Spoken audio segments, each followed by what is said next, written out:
Welcome to the White Tiger Kenpo Basics video. In this video we're going to cover the basic requirements that are needed for yellow belt and above. We'll cover your stances, your kicks, your blocks, as well as your falls and rolls. I hope you enjoy the tape.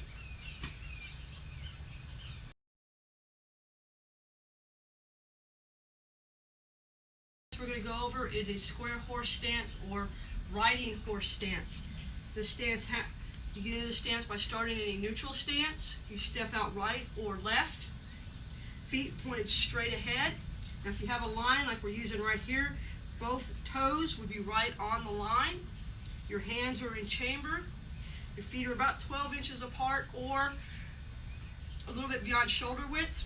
And you want to drop to a fairly low stance, but not too low. So it looks like basically you're riding a horse and your hands would be in a chamber position. This is a square horse stance. And this is in relation to your opponent. Your opponent would be right in front of you. Now if I turn to a side horse stance, it's the same stance, but now I'm facing sideways to my opponent. So if I'm here and we're using our line, and I'm in a side horse stance, that means my opponent would be right here or right here. So you have a square horse stance or a side horse stance, depending on the relationship of you and your opponent. The next stance we're going to go over is a fighting stance or a fighting horse stance. The way to determine the width of your fighting stance is you start from a neutral position. Put all the weight on one of your foot, usually it's your left leg, and you take your right and put the toe out and stretch it until it naturally falls in position. That would be the natural width of your fighting stance.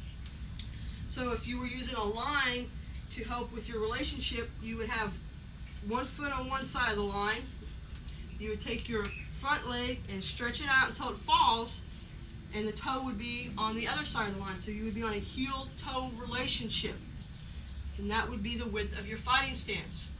You don't want the stance too wide, otherwise when you go to move, you're going to have to bring the leg up to be mobile. If you're too short, you won't have any power to generate any of your strikes or kicks. So you have a fighting stance starting from the line. So the best way to practice this is take like a bow or a stick or some tape and put it down. You slide straight back, pivot, making sure your feet are at a 45-degree angle and your hands are up in a ready position. This is a fighting stance. You also have an open fighting stance where you're in a position to strike or kick or do a lunge punch. From here, you have your stance open. Your foot or your back foot, you're on the ball of it with most of the weight, about 60 to 70% of it. Heel's not off the ground, but it is ready to push. This way you can do right into your kicks or into your strikes. So again, a fighting stance, you start from a neutral stance. You step straight back, pivot, making sure your feet are on a 45-degree angle. You're on a heel-toe relationship, knees slightly bent like a horse stance, and hands are in a ready position. This is a fighting stance.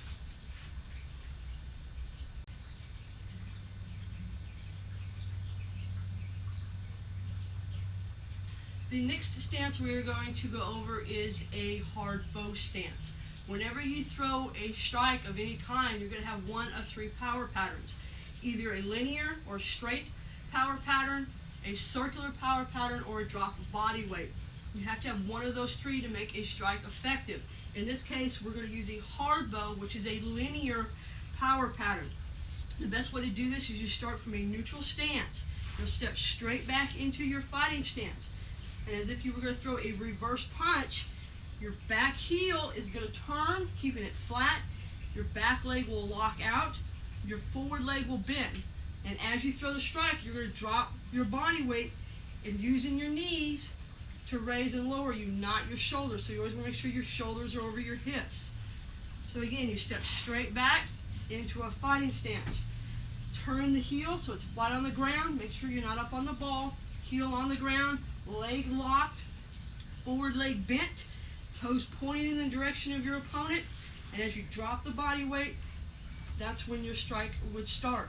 So if you were to use it, you go from here to here. Everything's pointed in a straight direction. You're nice and stable. That is a hard bow stance. From a different angle, neutral stance. Step straight back into your fighting stance. You turn and pivot, leg locked, knees bent. An application is as you do it, you would throw a linear strike, whether it's a reverse punch, a heel palm, or a vertical. Any strike that goes straight forward is going to use a hard bow stance. Again, you step back into your fighting stance, throw your strike into your hard bow. If you do this right and you have a partner to work with, if they push on your hand, you should not be going backwards. If they pull, you should not be pulled off balance.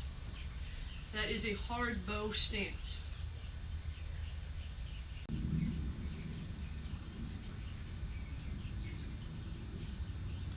Our next stance is the soft bow. This will work with our circular power patterns. Just like a hard bow, go from a fighting stance or side horse stance. And what you want to do, a soft bow, is where your knee is bent, you're up on the ball of your foot. This would be used for a circular action. So if I was here, I would use a circular strike such as an elbow. My foot would go into a soft bow. So it looks like this. You can also use it for a hammer fist. So if you're in a side horse stance or a fighting stance and you do a rollover hammer fist, you're in a soft bow. So you're up on the ball of your foot, your knee is bent, your shoulders are over your hips, and your forward knee is bent. Now a reverse soft bow is where you throw one soft bow and immediately roll into another soft bow. An example of this would be if you did a forearm strike into a soft bow and immediately reversed it into a rollover hammer fist. Again, you step from soft bow to soft bow to change your target or your direction is called a reverse soft bow. So a soft bow is basically up on the ball of your foot. You would also use this for a drop of body weight. So if you want to do an elbow strike on someone's back, you would drop. And as you drop is when the elbow would strike. You're in a soft bow stance there. So anytime you use a circular strike or a drop of body weight strike, you should be in a soft bow stance up on the ball of your foot.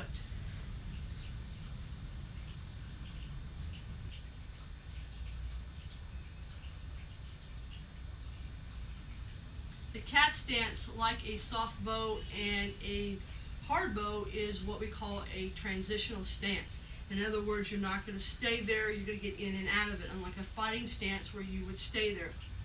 The cat stance is most commonly used to move from one position to the next, or when you don't have enough room to completely step back.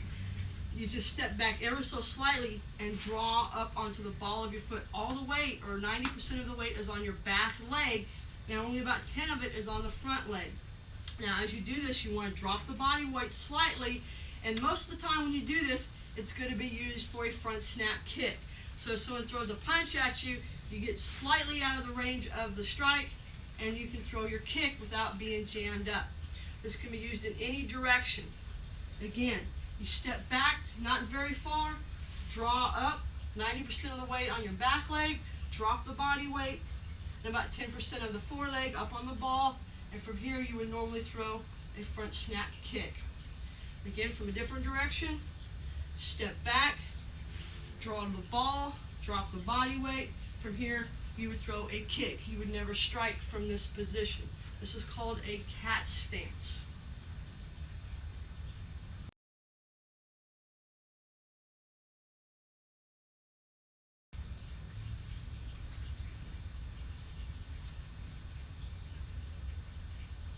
The first strike we're going to talk about is punches. The way we practice these punches is in our training position of a square horse stance. Usually you have one hand extended, one hand in chamber. Now when you throw a punch, let me do it from the sideways so that you can see, you don't want to bring the elbow out. You want to keep it straight.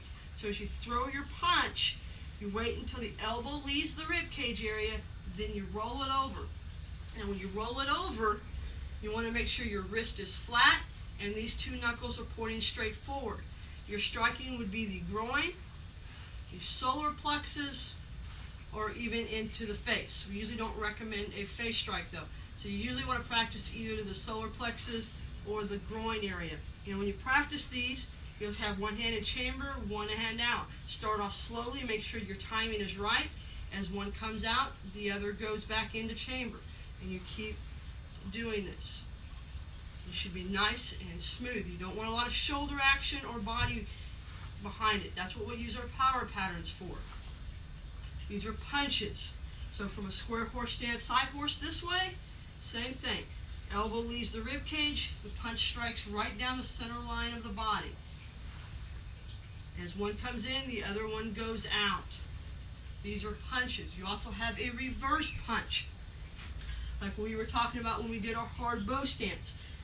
You were in a fighting stance, for a reverse punch comes off the back hand and strikes straight through.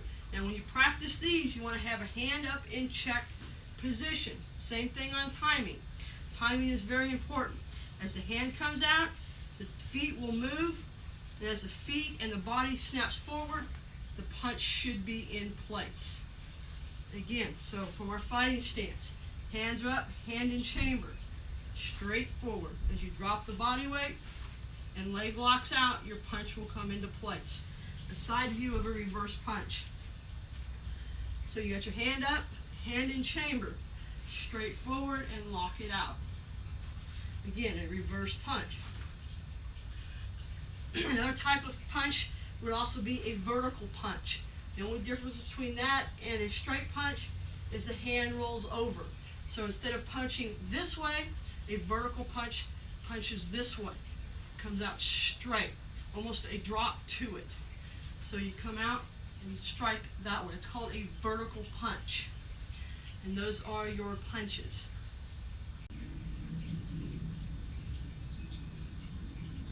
Our next strike is a heel palm strike. Just like a punch, you're going to use a linear strike, so you're going to need a hard bow stance. So this one would go to hard bow as you drive up. Now when you do a heel palm, you're hitting with the palm of your heel, fingers are bent back and out of the way so that the palm is extended forward, and it's a drive up motion. So you're coming up underneath the nose, a chin, or even into the solar plexus. So just like a punch or reverse punch starts in chamber, and you drive up as you go into a hard bow stance. Begin from the side view. You're in your fighting stance. Hand is in chamber. You strike up and into the body.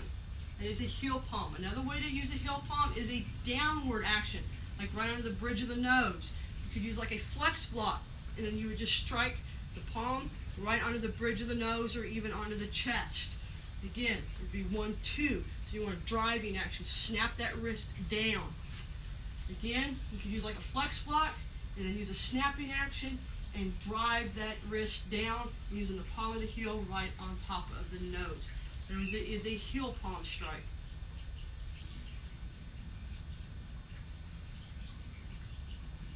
We're now going to talk about a back fist and a hammer fist, as well as a drill that you can use to practice these in conjunction with your punches.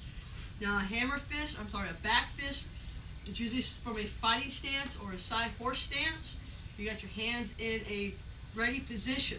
The back fist is going to come out. You're going to lead almost with your wrist as your knees are bent, and you're going to throw a slight body weight into it and a slight torque of the shoulder. Boom. Just like that. It's a really quick snapping action right to the side of the head. So you kind of lean into it as you drop the body weight, aim right for the face or the orbital eye socket. So 1, 2. Throw in that shoulder into it just at the last second to get that last umph into it. That is a back fist. Again, from your stance, you lean into it slightly, throw the shoulder into it, wrist leads, and then a snap. It's a really quick snapping action. Making sure you drop your body weight as you're doing this. So this is 1, 2. It is a back fist. You're still hitting with these top 2 knuckles. Another strike similar to that is a hammer fist. A hammer fist can be done this way to the side of the temple, or it could be done this way depending on how you're striking them. Most of the time you're going to strike hammer fist in this manner. You also have what we call a rollover hammer fist. We use it a lot to roll over into the groin strike. So a hammer fist would be a soft bow to horse as you come in and strike. Or if you're doing a roll over hammer fist, you're going to drop as you do into a soft bow this way. Also, another type of back fist you can do is a roll over back fist. Instead of doing it this way, you're going to come over the top and snap that way. You might use this if you're checking a hand down. As the face comes forward, you pop them this way, either into the eye or into the nose. So we have a back fist, a roll over back fist, we have a hammer fist, and a roll over hammer fist. The drill you can use to practice these is you start from a square horse position, put your right hand out and left hand in chamber. You're going to throw a punch straight to the face, you roll it over, back knuckle to the nose or face, bring it back in, hammer fist to the side of the face. You can also do this by changing targets to different parts of the body, moving up and down. So it's punch, back fist, hammer fist. Punch, back fist, hammer fist. Punch, back fist, hammer fist. Practice doing to different targets on the body so that you can move up and down the body. Those are some ways you can practice that particular drill.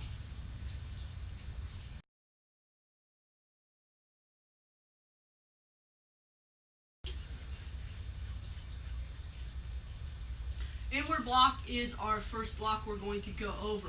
We'll start from our training position of a square horse stance. I'll go over the block first and then I'll show you how to practice it. The block will start right by your head. Pretend like you got a knife right here and you're going to come out and strike with the ulna bone like so. You should have like a little crook in your arm right here. Man, try to imagine your nose goes right there. You don't want to go past that point. You should be right there, right down the center line of the body. So from here, you strike straight out, just like if you were stabbing somebody. Now the way you practice this is you start with your left hand extended, right hand in chamber. The hand comes up, and as you do your inward block, your left hand is going to go into chamber. Then the hand comes up, and you block. Up, and block. Remember, try to imagine you're stabbing somebody, and you're striking with the ulna bone. So up and strike from a side view. You start from your left hand extended, right hand in chamber. The block comes up and you block. Then you reverse it and you alternate. You should always have one block in play while the other one is moving. And you just keep blocking until you can do it nice and smoothly. Those are inward blocks. Try to imagine your center line and you're coming in towards your center line. That's how you remember the inward block. And you're striking like a knife with that ulna bone. Those are inward blocks. Our next block is the extended outward block. We'll start these again from our training stance of a square horse. The extended outward block with your hands in chamber comes up and past the face. You want to move the arm slightly up as the strike comes at you, and then strike out and down so that you can eventually learn how to grab it. So you're going to come up and striking down using the ulna bone. Same thing, nose goes here and strike down. Up and down. Like so. You want to strike with the ulna bone. As one hand comes up, the other one can go into chamber. So come up and strike down so that you can eventually learn how to roll over and grab. A side view of the extended outward block. You would do this from your training. Hand in chamber, left hand out. You come up and strike down as your hand goes into chamber. Come up and strike down. These are extended outward blocks. Straight view again. Left hand in, out and punch. Right hand in chamber, square horse stance. Come up and strike down. Up and down. So you want to come up, moving the arm slightly up, and then striking down with that ulna bone so that you can eventually learn how to grab it. Those are extended outward blocks.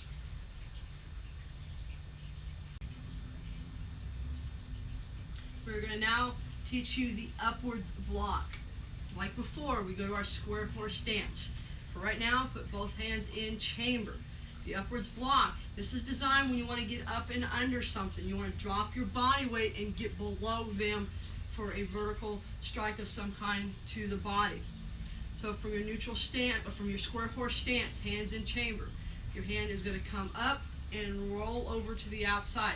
Now normally when you do this, you're going to fade slightly to the outside of it. So as you come over, you might want to practice just slightly leaning away from that block. You're going to come up across the face, almost like an inward, and then strike out and roll that hand over. Up and roll over. Okay? Practice these. You start from your square horse stance. Left hand extended, right hand in chamber. Hand comes up and roll over. Kind of practice fading to the opposite direction of that block. These are upward blocks. A side view. Hand out, hand in chamber. Up and out. Straight up past the face and out. These are upward blocks because they drive upwards. Those are your upwards blocks.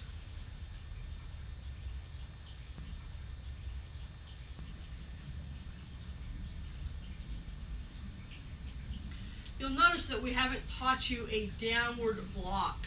We just want to make a note of this. The reason we do not teach a traditional downward block is in our style, we try to teach the student positioning versus blocking. Because a kick is too dangerous to block downwards, it's easier just to teach them how to position themselves out of the range of the kick or use some style of blocking. The last block we're going to teach you though is a scissor block. Now a scissor block, unlike our other ones, does not start from a square horse stance. We're going to start this from an open stance, or what we call a right lead stance. It's not quite a fighting stance, it's a little bit more open and relaxed. We have two types of scissors block. One's an inside and one's an outside. The only difference between the two is whether you're coming to the inside of the body or to the outside of the body. And that's just really going to depend on what you're trying to do with that block and whether you're blocking a left or a right punch. The way you do this block, we're going to practice it using a inside scissor block. You start with your hands in a ready position. The palm heel is going to come out. You're going to strike with the palm heel, the radial nerve of the punch that's coming in at you. Your left hand or your back hand is going to come like a scissor action and back fist the bicep. So again, it's 1, 2. It should be a thump type action. It's really quick. 1, 2. As you can see, there's your scissor action. It's like so. So it's 1, 2. This should be one right after the other. So if I say do an outside scissor block, that means you're blocking to the outside. If I say do an inside scissor block, you're blocking in towards the body. It's not going to matter whether you're in a left lead or right lead. It's whether you're going inside the center line or away from the center line. So again, an inside scissor block. Heel palm the radial nerve, back fist the bicep. 1, 2. From a different angle. Do this with my left so that you can see it better. 1, 2. Heel palm, back fist. It's really quick action. And every time you do these, just go back to your ready position. So I say block, back to ready. Block, back to ready. Again from the front. Do the same side with the left so you can see it this way as well. 1, 2. So if someone says block, just like that. 1, 2. It's really quick. Eventually you learn how to use this to roll over and grab so that you can use that arm to go into further techniques. This is called a scissor block because of the scissor action that your hands use. That's the last block we'll teach you in this manual.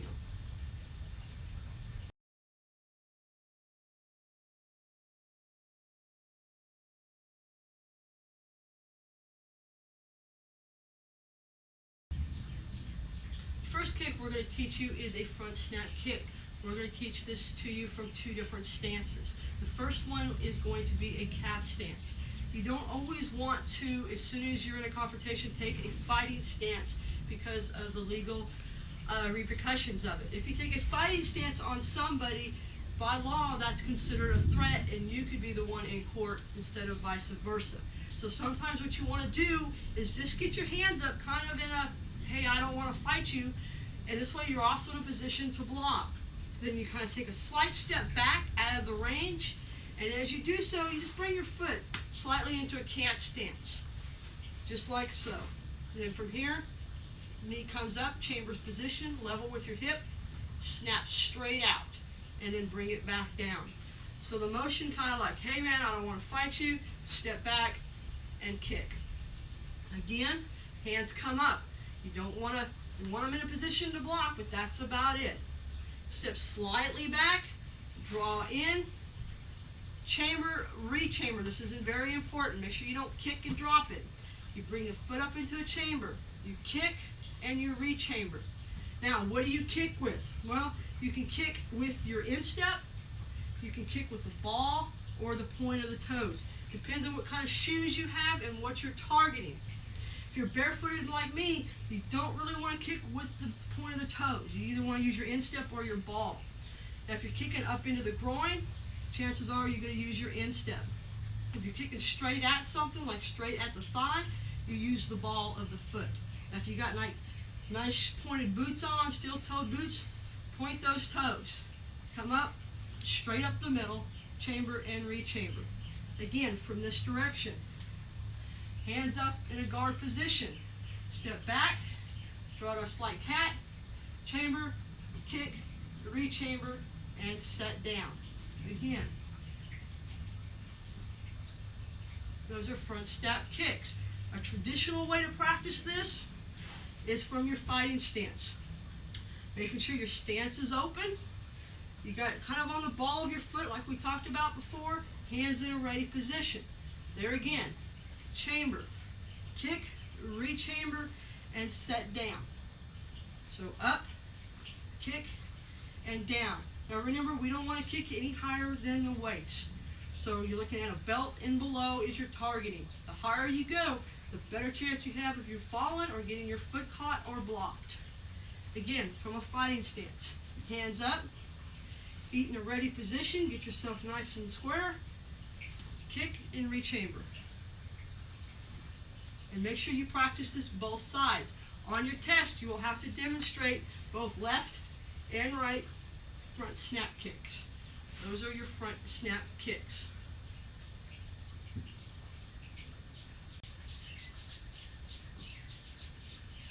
Our next kick is a side snap kick. So you can practice this from your neutral stance or your fighting stance.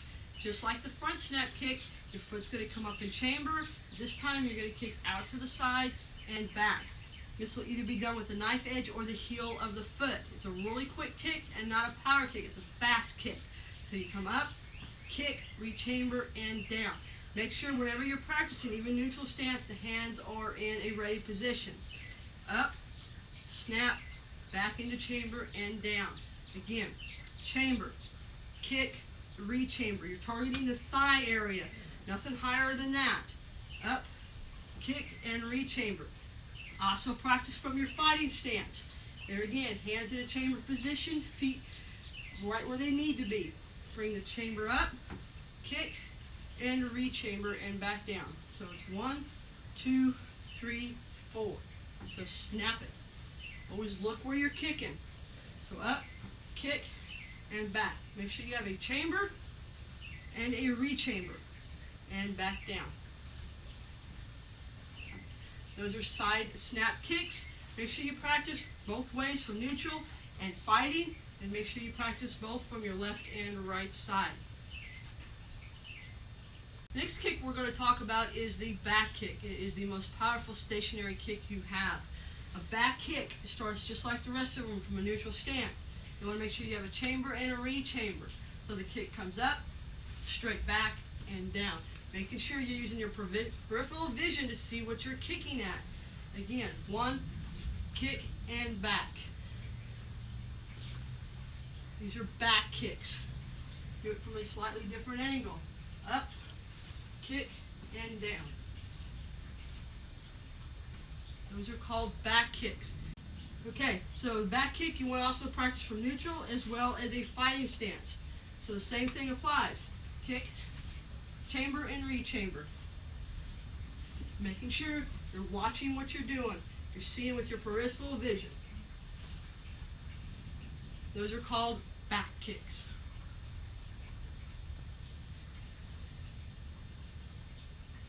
The step wheel kick is our next kick. The way you do this is from a neutral stance. Now what you've got is you've got an opponent coming straight at you with a punch or a strike of some kind. So we're going to evade the punch or the strike by sidestepping it to the 10-30 position with our left foot. So we step out. The knee comes up, points it at your opponent just to the outside, and you snap. So you should be hitting with the shin. Between your shin and your ankle is what you want to hit into the midsection or even into the thigh area. Again, we step, evade the strike, and kick. Again, a step wheel kick. We step, point, and kick. Make sure you practice this both sides. Left side, step right to the 230 position, hands in guard. And here, you should be able to control that kick. So you should be able to hold it if you're doing it right. Again, step, point, and kick. That is called a step wheel kick from a different angle. Step and kick. Again, sidestep the strike, point the knee, and snap it out. It's just like a half a roundhouse. From this angle, step, point the knee, and strike. Again, step, point your knee, and strike. That is called a step wheel kick.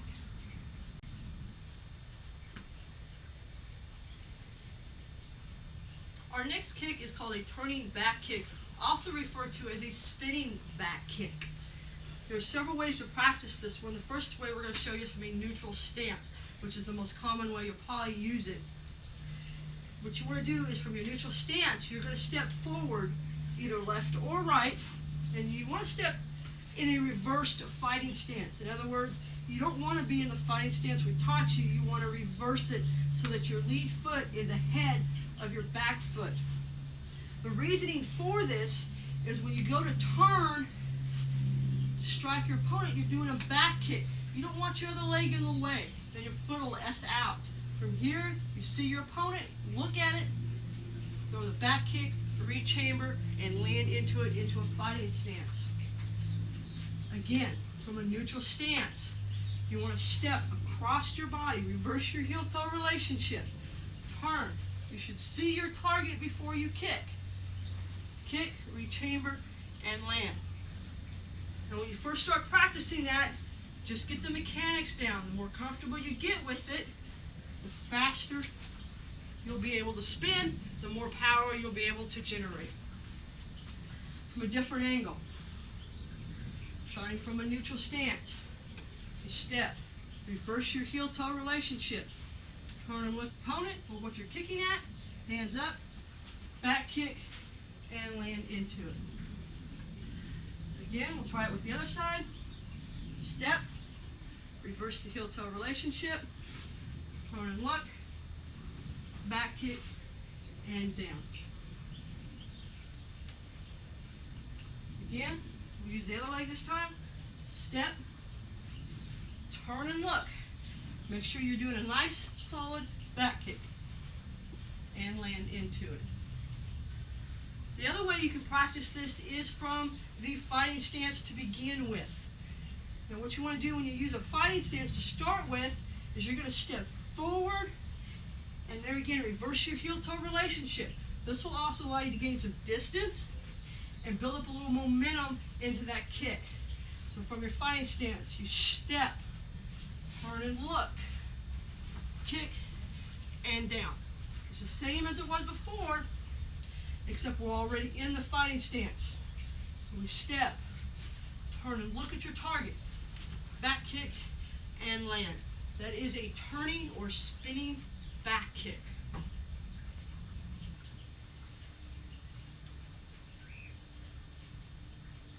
Our next kick is a roundhouse kick. This will be done from a fighting stance. Your back leg will do the kicking. So you get yourself in a good solid fighting stance, hands up in a ready position, making sure they stay there. The leg will come up into chamber just like all of our kicks.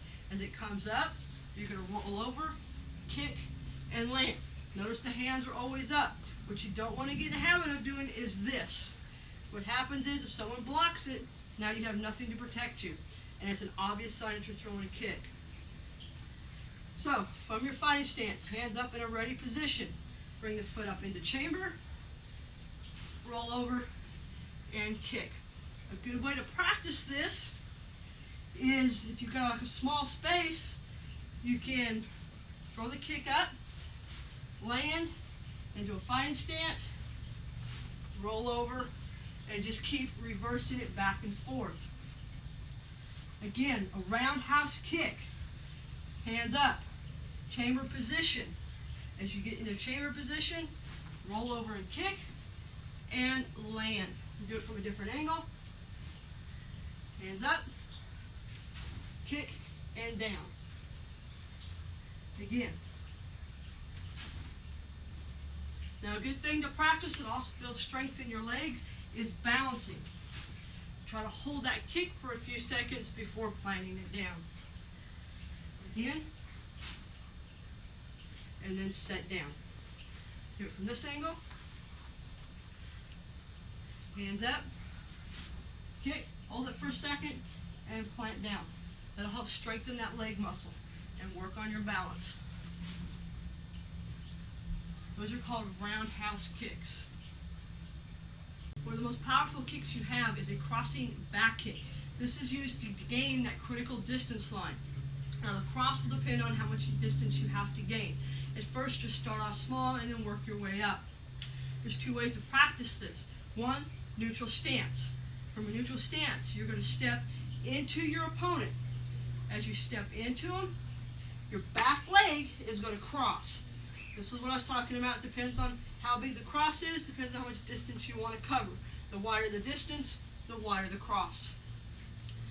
Cross, point, just like a turning back kick, point your butt right at your target and throw a back kick, rechamber, and land into it.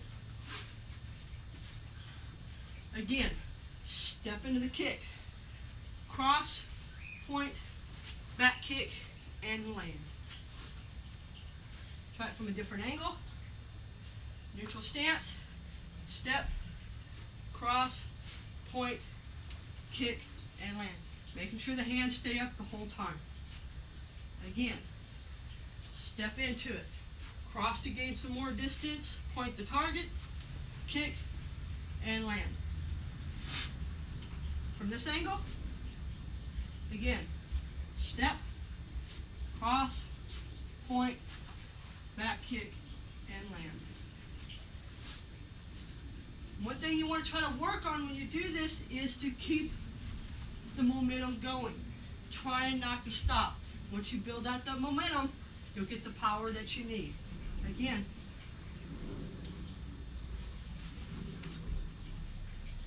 the other way to practice this, like I said, is from a fighting stance. You're already in the stance. So all you gotta do is cross, kick, and land. Or if you need to gain a little bit more distance, you can step, cross, kick, and land. That'll be up to you. Again, from your fighting stance, step, cross, kick, land. That is called a crossing back kick.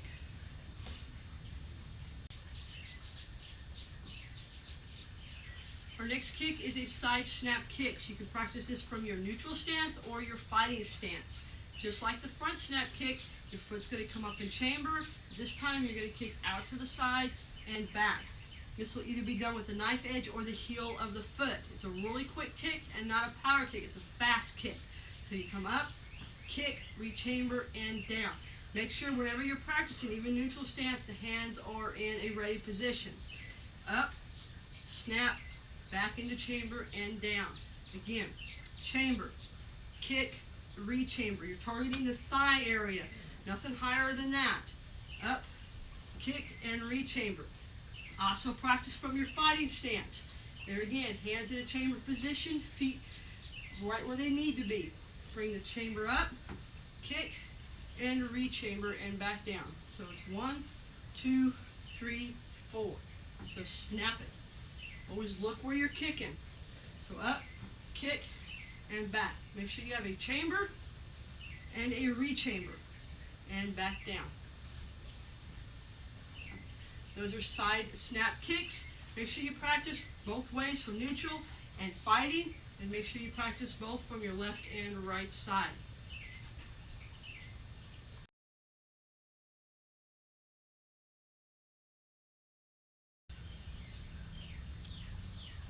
Now for your falls and rolls. We're going to go over 3 falls.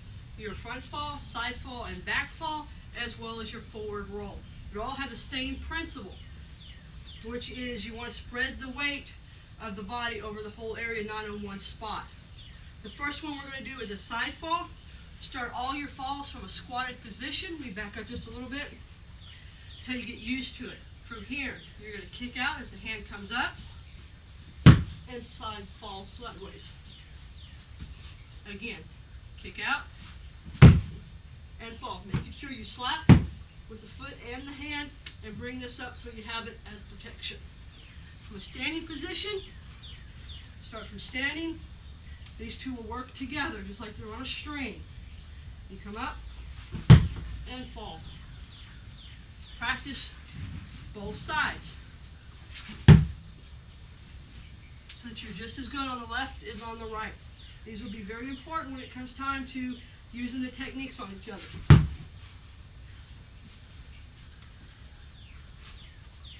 The front fall, same thing. It's a little bit harder to do, mainly because it's mind over matter.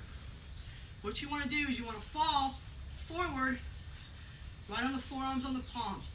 Don't brace with the hands. You'll end up breaking your wrist. And you're going to kick your feet out from underneath you. So you start in this position, turn the head to the left or right, and land on your toes. Do this one from a different angle. From a seated position or squatted position, hands up, turn to the left or right, and fall. One more time. This is a front fall. Last fall. Actually, let me do the front fall from a standing position so that you can see it. Hands in a ready position. And kick out. Try not to let any part of your body touch the ground except for the forearms and the toes. Again. Back falls. Same position, squatted position. Hands here, we're going to slap out both ways at about a 45-degree angle. Just try to let the body roll. Think of yourself as a ball. Also, make sure you tuck the chin so that the head doesn't bounce off the ground. Again. From a standing position. Stand up. Hands relaxed in a ready position if you need to. And just kind of let the legs roll over the head. Again. And it's called a back fall. The last one is a forward roll. Let me kind of get in this corner over here. Start from a kneel position. Point the shoulder and the elbow in the direction you want to go. And this is the motion you want. You should come right across your back, turning your head and looking where you've been. Foot up on the ball because you're going to push with your back foot. So a forward roll. Stand up in a fighting stance. Again, forward roll. Turn yourself under, feet over the head. And then try to come up into a fighting stance. The variation of this is a forward roll slap out. In other words, we're not going to come up into the fighting stance. Start from a seated position. This time, just like a side fall, we're going to slap out. Again.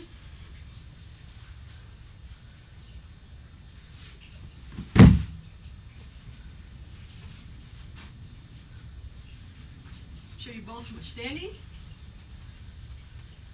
Start with whatever side you want. That leg should be forward. Forward roll into a fighting stance. Again, forward roll.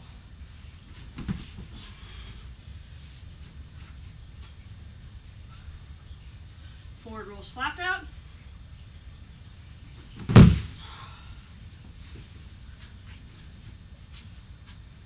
Last one, forward roll, slap out.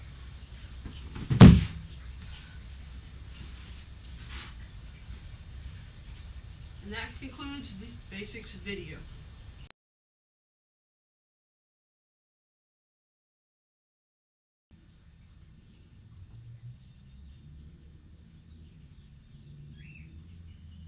This basic video was designed to cover the requirements that are needed for yellow belt, and the practical applications for these techniques, blocks, and strikes will be taught to you from yellow belt, orange belt, and all the rest of the videos above.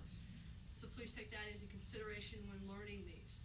Thank you for choosing White Tiger Kenpo. If you ever have any questions about anything you've seen or want further information, please visit our website at www.kenpojujitsu.com. From there, you can get a phone number to call us, or you're more than welcome to email us with any questions or comments you may have. Good luck on your future martial arts endeavors. What that?